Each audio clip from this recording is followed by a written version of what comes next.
Question 6ci. Express 7 cos theta minus 24 sine theta in the form r cos theta plus alpha. Okay, so this uses the addition formula.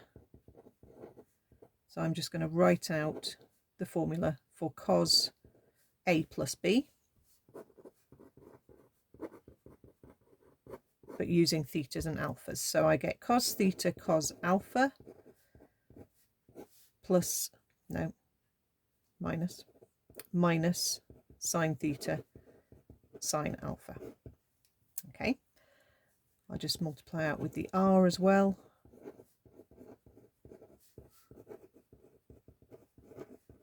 Okay, at this point, you're then going to pair up the terms. So the term over here, that's the cos theta term, is going to match the term where you've got the cos theta here. Okay, if you want to write 7 cos theta pairs up with r cos theta cos alpha, you can then cross out the cos alphas and just say that 7 needs to be r cos alpha. Or you can just write that line down immediately. Okay. So we're basically saying is if the left-hand side needs to equal the right-hand side, the only way you can do that is if the cos theta terms match and if the sine theta terms match.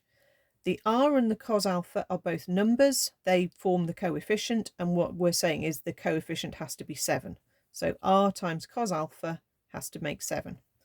Then we can do the sine terms matching. They've both got minuses, so that's okay. So if I write that minus 24 sine theta is minus r sine theta sine alpha, again I can cross out the sine thetas, I can get rid of the minuses, and I can just say that 24 is r sine alpha. So what we've got here now are two little equations, both containing r's and alphas, and we can solve these. You sometimes have this technique popping up in mechanics as well, where you have a force and an angle, okay? And it's in this topic. And the sneaky trick here is you take the sine and you divide it by the cos equation. Okay, so the r's cancel out and you end up with tan alpha. And in this case, we've got tan alpha is 24/7. Use your calculator to get your angle, 73.7 degrees. Okay. You can either substitute that back in and say, for example, that r is 7/cos answer. If you use the answer button, it will work out fine, and it will come out as exactly 25. If you've used the rounded version, it won't be exactly 25, so be careful to use the full decimal. The other thing you could do is use Pythagoras and say that the 7 and the 24 add together and square root to give you the 25. And that's because a sine squared plus a cos squared equals 1 effectively. That's what's kicking in to make that work. So we've got for part 1 that we've got 25 cos theta add 73.7. That's our answer for part I. Okay.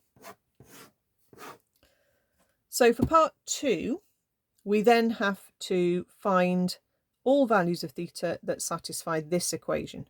Now we've just rewritten this in this pattern here, so we're just going to copy out what our version of it is, which is 25 cos bracket theta plus 73.7, and put that equal to 5. So as we solve this, we're going to move the 25 first.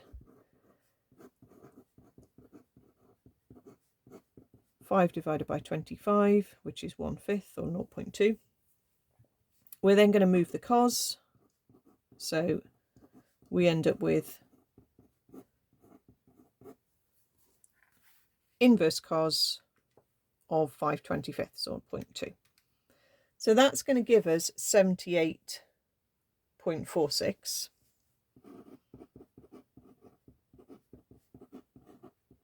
.5 will do. Because it's cos, we can do 360 minus answer